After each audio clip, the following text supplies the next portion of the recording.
Heidi, hi, welcome back.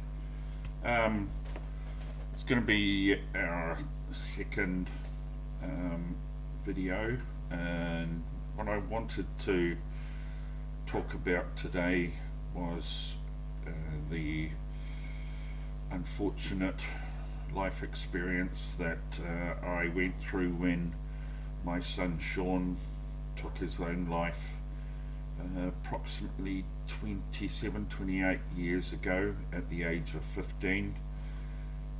He decided that life was too difficult for him. He'd also delved into a few drugs, and I think what also not so much planted the seed, but um, put the idea in there that it was a good option to do when he lost a mate at his school to teenage suicide. For a few weeks, Sean was just, I don't know, a little bit different, whether he was contemplating or thinking about things, because at that stage there was a little bit of a spate of teenage suicides going on. Now, just to divert a little bit, I'm a great believer in talking about the subject. At the time, the supposed experts were saying, oh, don't talk about it because it plants the seed or it gives them ideas or so on and so forth. But I think it needs to be talked about. I think it needs to be acknowledged that there is an epidemic of people taking their own lives, not just teenagers. And I think that as adults or parents, we need to be just a little bit more watchful of the kids. Thinking back to when Sean was around, yeah, there was pressure on the kids, and I think they were growing up a lot faster than we or me and people of my age group used to. Um, you know, there was parents that weren't working, that were looking after the family and so forth. Well, that's definitely changed. Now both parents are working, the kids are looking after siblings, kids are growing up way too fast. They're under the influence, shall we say, of social media and phones in their hands.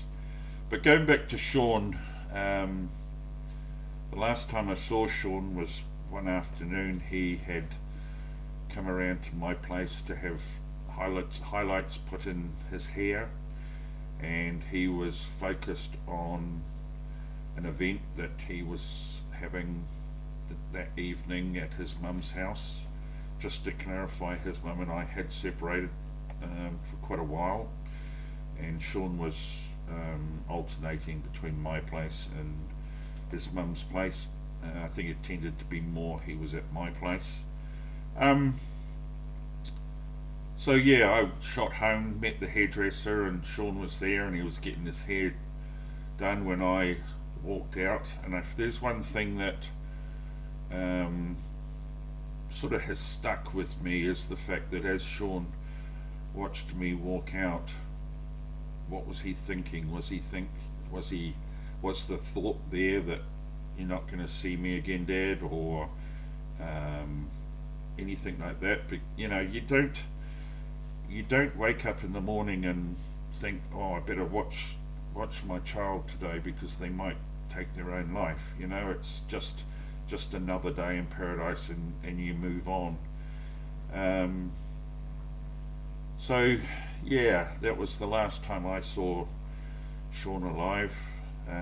The next day, I got a phone call at work from a lady in tears, and I was asked to come around to his mum's place as Sean had done something silly. Now, my first thought was, oh, he's got into trouble at school again. What's he done this time? Now, when I got round to the house, there was a policeman outside, and he said, are you Sean's dad? And I said, yes, I am. And the policeman told me what had happened, and it was unusual because I bawled my eyes out for, I don't know, 15 to 30 seconds, and then it stopped. And then it was like I clicked into this, got to be strong mode, got to deal with this.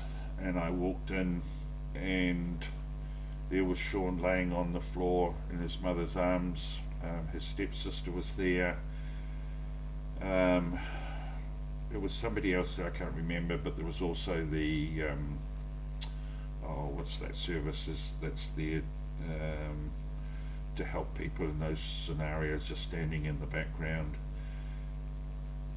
But it was an unusual moment because at that time I looked down at Sean, and I asked myself, where's Sean gone? And without getting deeply spiritual on you, but I've always believed that as we know each other, we know each other under the vehicle, the body, the whatever that we live in, travel around in. Like you're looking at me, Mark, and my, whether you want to call it spirit, whatever you want to call it, is using this body to live in. Now when this body breaks down, I believe it moves on to another level, depending on the learnings as to whether they come back as somebody else in another life. But anyway, that's a whole different story. So back to Sean. The fact of dealing with something that has happened, and there's nothing you can do about it, there's nothing you can fix, was quite mind-blowing in comparison to losing my second wife to cancer, which I'll delve into in another video. But yeah, just losing Sean, he was my only child. I had wanted a son, wanted one. I was blessed with Sean, but he had gone. He had a lot of friends at school. They came around to say goodbye to him. We had him in a coffin at the house later on, and they came, and the coffin was filled up with cigarettes and all sorts of stuff that the young people wanted to give Sean and what have you. And I tell you, by the end of it, the coffin weighed a ton. But just taking a slight step back, I remember putting the lid on the coffin one night and locking the house, and all the way home it was like there was somebody in the car. I was convinced there was somebody in that car, and I kept looking in the rear vision mirror, and I kept turning around, you know. And to this day I still believe that Sean was in spirit in the back of the car. It was just mind-blowingly strong. Dealing with losing my son, there are times when I bawled my eyes out. There was times when I sat at home waiting for him to step onto the front veranda and walk in the door. There was times that you sort of just think, this is a dream, and it's a nasty one. There's got to be an answer to this. And there was times when you question, why me? What could I have done? On reflection, I don't. Yes, there's things I could have been there a little bit more for him. But in retrospect, I'm just like my father in the way that I gave what I thought was enough for Sean, just the same as my father probably gave me less. But I needed and could have been there a little bit more. Was it the reason he took his life? I don't think so. I again, what I believe is perhaps his life path was just 15 years long. Maybe it was a learning for me. Maybe it was, like I said, it was his life path. I couldn't tell you what date he died. I don't celebrate that day. I don't remember that day. In fact, I'd even struggled to tell you even what month, because I would rather live and enjoy his memories and the good stuff than celebrating a sad day that he left. But that's just me. I like to just, I always said I wanted there to be a positive out of Sean's passing, and I guess that's why I'm here today and I'm doing videos like this, because there needs to be a positive. And I've often said to people that have got teenage kids, just make sure you let them know that that they're worth something, and let them have and build their self-esteem. Let them know that if they're in trouble they can come and talk to you. Let them know that life might be a bitch at times, but there's always a better day coming. And like I said before, kids are growing up way too fast these days, and they're dealing with stuff that they shouldn't have to deal with, and some of them need help.